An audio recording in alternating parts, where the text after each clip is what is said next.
Chapter 14, Big Body Girl. Wendy Williams, 5'8", 149 pounds. Mrs. McCarthy, my sixth grade gym teacher, announced my height and weight in front of the whole class during health class for a fitness exam. It was one of the more humiliating experiences of my school life.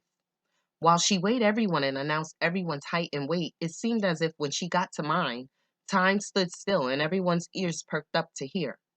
I wasn't obese by any stretch, but my weight, which was among the heaviest in my class, caused quite a few snickers and a few wisecracks. I have struggled with weight my entire life. My first diet was in the first grade. While other kids were bringing peanut butter and jelly or bologna sandwiches from home, I would have a small can of tuna fish in water, not oil, with mustard, not mayonnaise, in a Tupperware bowl. It was not a sandwich. There was no bread, just tuna and mustard in a bowl.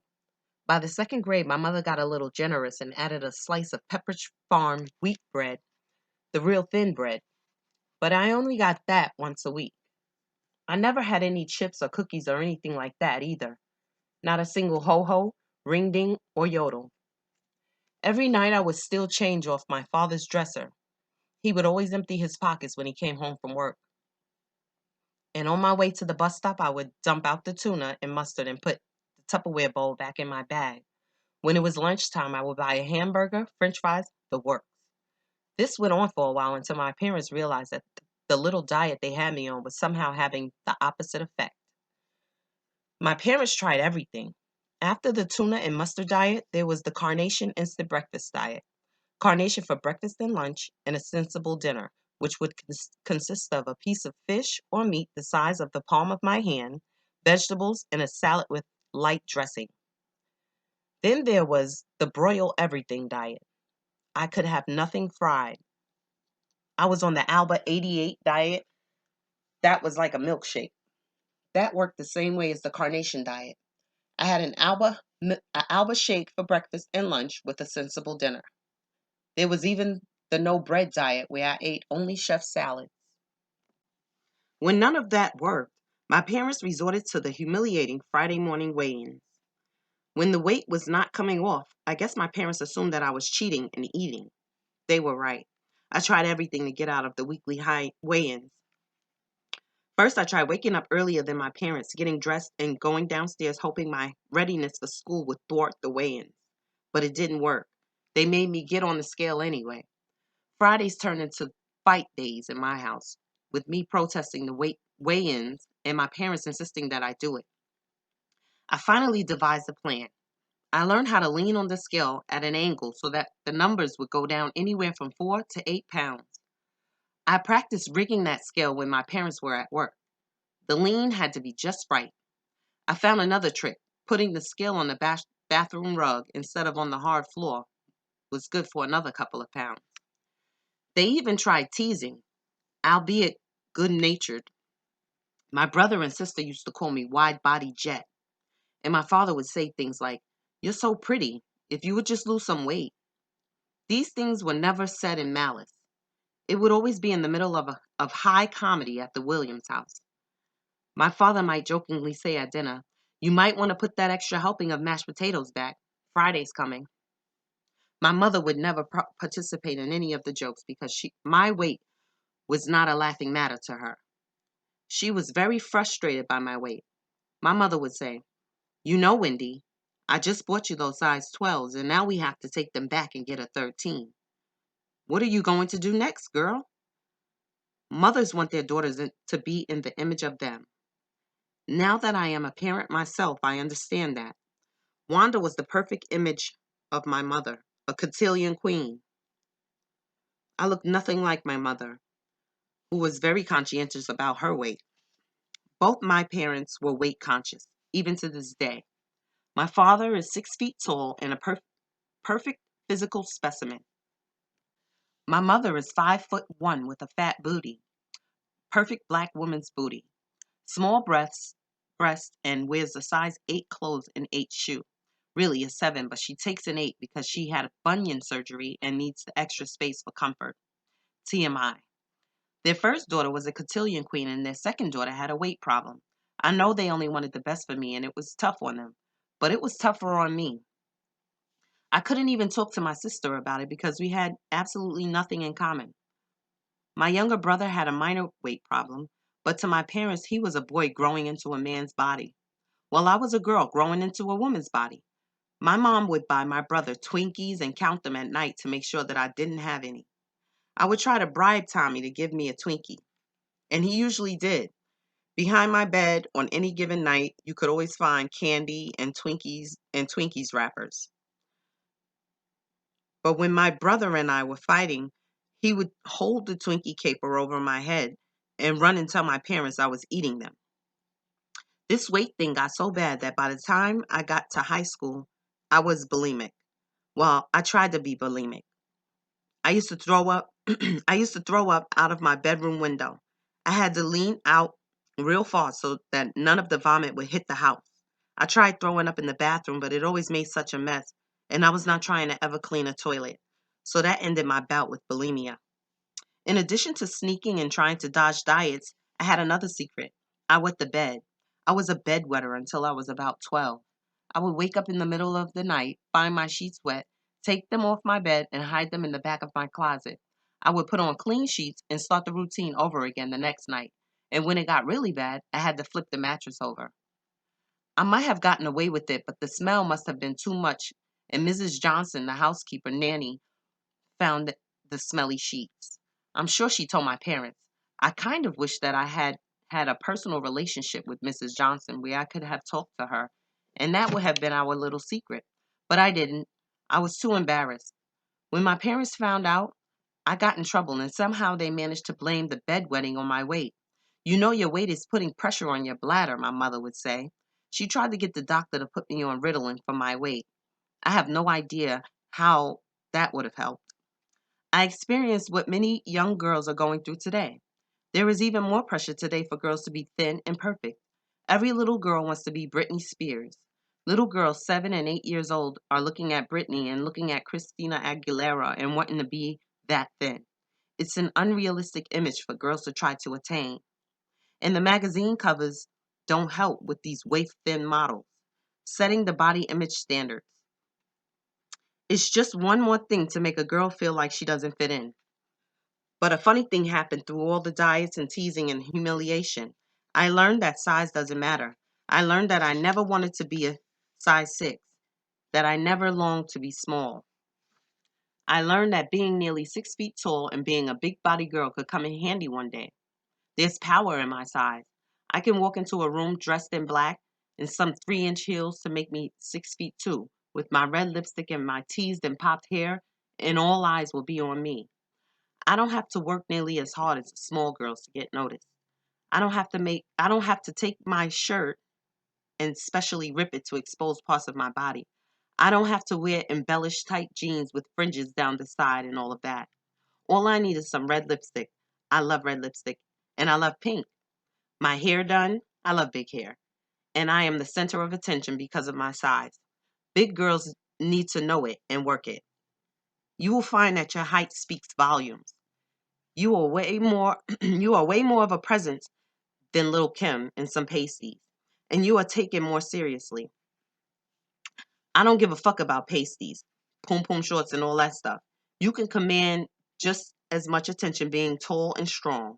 Now, once you get that attention, big girl, what are you going to do with it?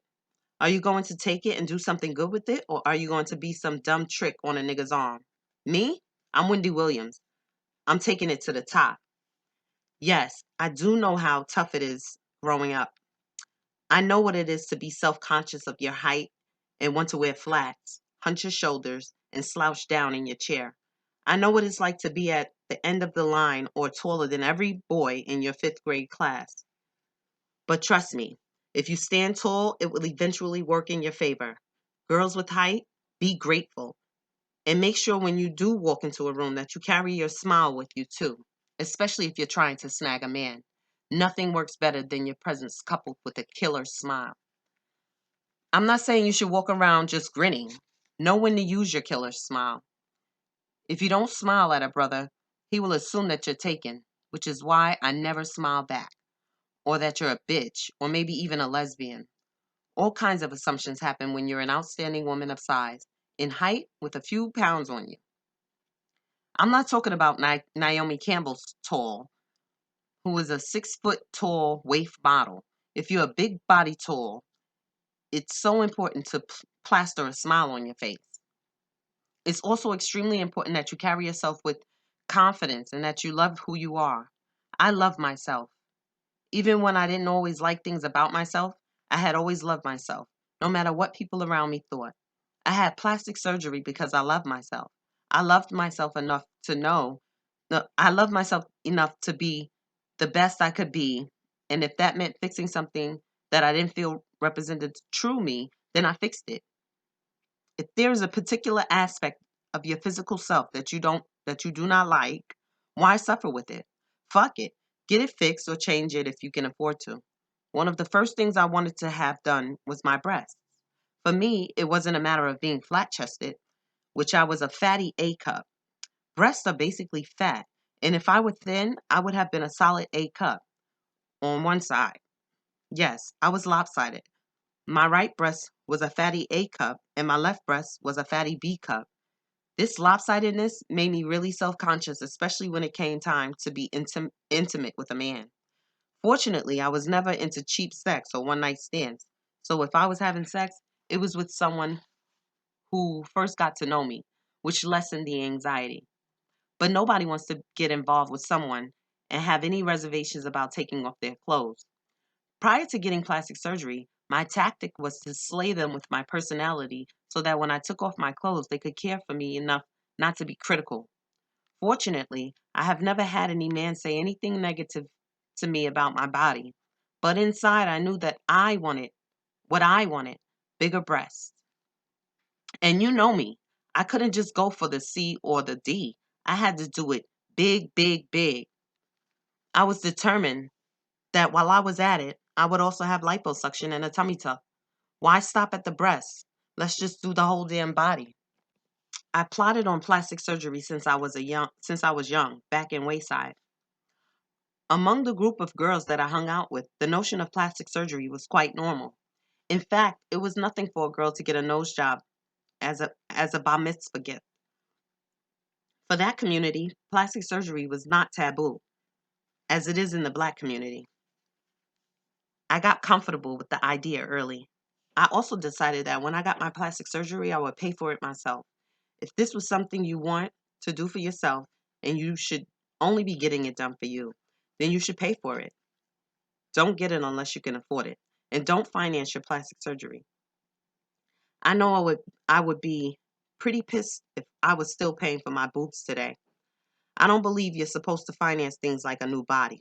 You finance a house. You finance a car. You don't finance boobs. You're supposed to pay for those motherfuckers cash. And don't ask your boyfriend or your man for the money either. Do it for you because he'll want them back if you ever break up.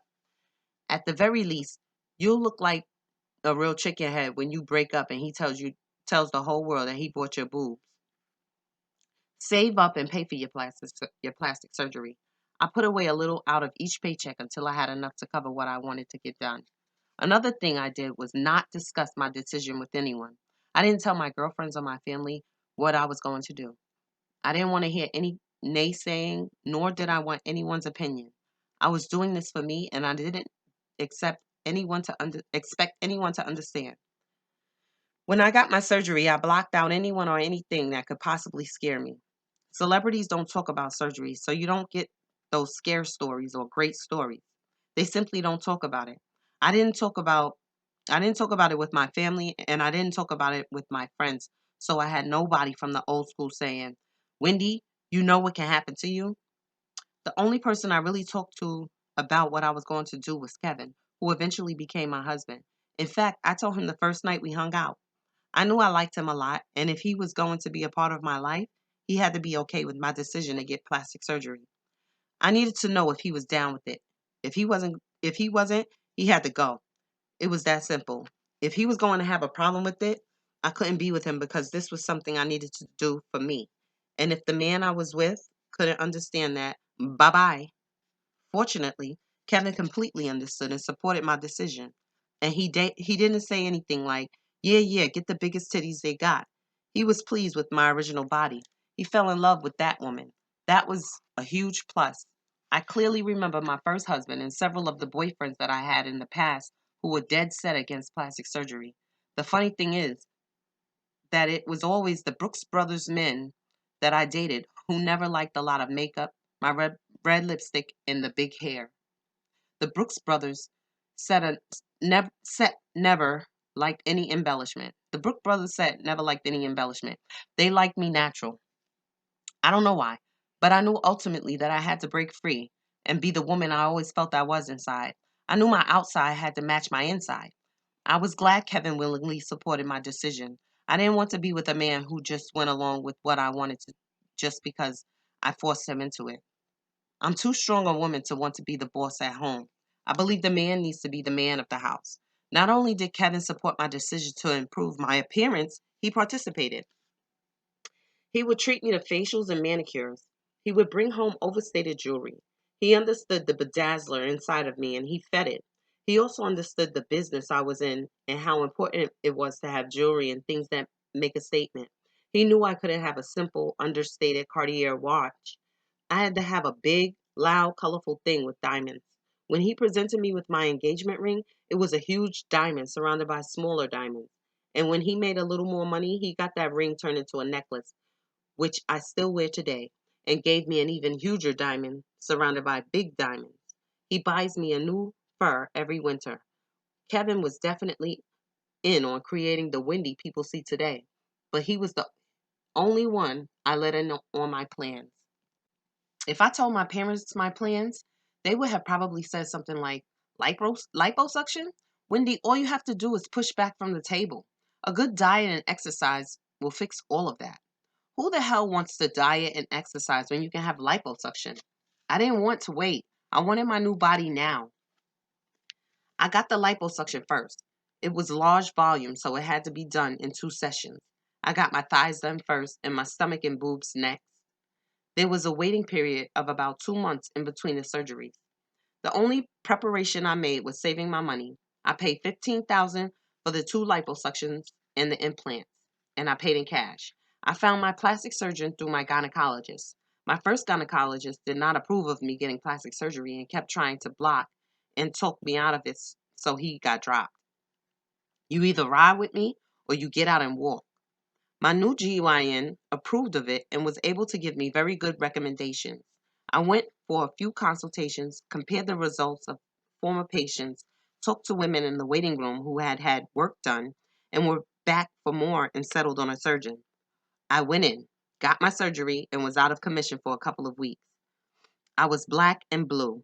The doctor already told me about the swelling, which would last for about 3 months. I had to wear compression undergarments for weeks. At the home front, I had plenty of big clothes, and I had someone to get me my jello. I had someone to confide in and someone who could hold my hand and help me lower myself onto the toilet because the impact of a plot would send my whole body into shock. One word of advice: if you're going to get liposuction or breast implants, make sure you have someone at home to take care of you. Don't just get plastic surgery and expect to come home to an empty house. I was so grateful to have Kevin. I didn't just decide I would get the surgery and go in and get it. I researched, I plotted and planned for years, and I knew exactly what I was getting myself into. There were no surprises, not the swelling, not the pain, not the bruises. I knew in a couple of months that would all be behind me, and it was. I went back and got the boobs and the stomach done. I booked the flight to Daytona Beach, Florida, 2 months after everything was done. I was going to my condo, which my parents called home for 6 of 10 years. I owned it. When I arrived, they met me at the airport. I had on a big sweatshirt and baggy pants. I didn't want to hit them with I didn't want to hit them with it then. When we got back to the condo, I changed for the pool, and when I came out in my two-piece, wow, everything was out in the open. I didn't say a word. I let my boobs and the rest of my body tell on me. My parents weren't too shocked. It was a very Wendy thing to do. I went back to the plastic surgeon after little Kevin was born. After the baby and 100 pounds, I needed a tummy tuck. So 6 months after the baby was born, I scheduled the tummy tuck. A little more liposuction on my thighs, and I got my implants replaced. Implants should be replaced every 10 years because the casing wears thin. so I replaced them early with the same size implant. There are no scars from where the doctor did the liposuction. All I have to show for my surgeries is the tiny smile line from one hip bone to the other, and it's fading. While it will not fade completely, I'm fine with it because my stomach is flat. Getting plastic surgery was one of the best things I have ever done for myself. I had absolutely no regrets. Just because I got liposuction and a tummy tuck doesn't mean I can wow out and eat whatever I want. I still work out and still try to watch what I eat. The fat won't come back in the areas that had liposuction, but it can turn up in places where you least expect it to. I I get it around my face area, so I definitely have to watch my weight. But it's good to be able to go into my closet and throw in whatever I want and not stress about how it will look around my thighs or if the shirt is long enough to cover my stomach. I can now wear midriffs and tight clothes with confidence. But I still struggle with that fat girl of my youth. Every now and then she rears her ugly little head. When I'm around my parents and my brother and sister, sometimes I fall back to being the wide-bodied jet in my head. Unless you get your issues straight, you're going to gain the weight back. I'm not going to gain it back. Like Whitney Houston said, I will never be fat because I feel as though I have control over my weight. I will always be a big body girl in my head, and I'm always going to have to watch my weight. But I'm never going to let myself be out of control again. For one, liposuction regulates where you can gain your weight back. I got virtually every part of my body done except my neck and my upper arms, and I'm not trying to have them blow up because they're already big. And my neck, oh my God, can you imagine that? Liposuction isn't a permanent cure for being overweight. If you're going to power eat every fucking day like a cow, the fat will eventually grow back around the liposuction areas. And imagine how that will look. So you have to control your issues. I still feel like that, like the awkward girl trapped in big hair and red lipstick every now and then. But for the most part, I feel like a great big beautiful doll. And it's more about coming to terms with who I am now as opposed to fighting to get any thinner or fighting to not gain the weight. I love who I am physically now because I have matured emotionally. But that self acceptance has come hand in hand with getting liposuction. Part of that has given me power to accept myself. Surgery gave me body acceptance. I say bula bula to all you women out there who don't care how you look. Bula bula to women like you and Star Jones. I was never comfortable being overweight. I always felt like a smaller woman trapped in that big body, waiting to be unleashed. I'm sorry if I'm not like you, accepting yourself as you are. I will not. I want to wear belly shirts and have big boobies. And when I sit on top of my man and ride him, I don't want to see anything jiggling. But at the same time, I'm still not the perfect body girl you see in the videos. I'm just perfect for me. And I feel sexy and I feel great. I know I'm not perfect, but plastic surgery has allowed me the freedom mentally to be me. Now I can trip on other things as opposed to tripping over what I'm wearing and whether it is hiding my fat. Now I pop out of bed and I know I can wear anything in my wardrobe. I remember that. That used to be the biggest battle of the day. What can I put on that's not going to emphasize this or that on me? That used to be the biggest battle of the day. And now that is the least of my worries. And no, I will not grow old gracefully, damn it. I will grow old mentally, gracefully, but I will fight the physical aging the whole way. If I ever see where I needed a facelift, I will get it. If I ever see where I need my eyes done, I will get them done. And it's not about my husband because a man will leave you whether you're beautiful or ugly. It's all about my mental health. It's about me. Looking back, I was never really that fat. And damn my parents for making me think I was the largest person in the world. And damn them for creating a woman who in many ways still sees herself as a fat girl. I don't care how much weight you lose or how flat your tummy or thin your waistline. If you've ever been overweight and it's been an issue, you will eternally be a fat girl in your head. You will always be counting calories and looking in the mirror for that bulge of fat. But in the midst of that, you have to know that whatever your size, you are beautiful. Whatever you are working with, work it to the fullest. And if you don't like something and can afford and can afford to, don't be afraid to change it. This is not a how-to guide for liposuction or any plastic surgery. I wanted to share my story because too many women, particularly Black women, are trapped in this mindset that you have to be natural. And that's fine. But there are some of us that embrace fake and need to know that that's okay too. Some of us need help. If everything else is easily obtainable, you get your vision corrected if it needs it, your hearing corrected if it needs it, you get your feet fixed if they need it. Why shouldn't we fix the things that make us feel better about ourselves? Why can we make a whole turkey dinner in the microwave in 5 minutes? Why can we do our banking online? But if you want to lose weight or drop inches through surgery, it's a problem. People say you shouldn't have liposuction, enhance your breasts, or put hair weave in because it's fake. That's ludicrous. While the rest of our people, whoever they are, want to be so on this pro natural kick, how about having natural personality, damn it? So many people walk around being so fake and phony, but I keep it real on my radio show and with people. Physically speaking, I keep it fake, and so what? I'm fake and keeping it real.